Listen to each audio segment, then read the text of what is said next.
পরামর্শ দিয়েছি সেই তথ্যে এখন আমাদের কাছে রয়েছে।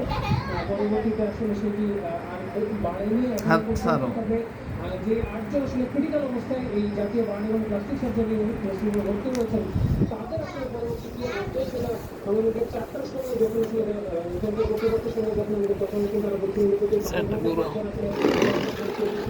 রোগীদের পরিস্থিতি যে বিবেচনা করবেন সেই বিবেচনার পরিস্থিতি কিন্তু তারা সেটা আমাদেরকে জানাবেন। তো সেটা আসলে জানতে পারার সঙ্গে সঙ্গে যখন আমরা আপনাদেরকে দাঁড়াও ব্যবস্থা করবো। তো এই ছিল এখনো পর্যন্ত মাইলস্টোনের যে দাঁড়াও দাঁড়াও দাঁড়াও ওদিকে যাও তাদের সব শেষ করতে আমার কাছে।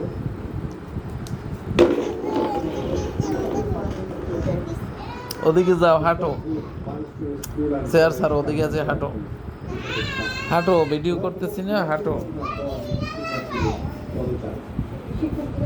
এদিক ফেরো, এদিকে আসো, আজমিন এদিকে আসো।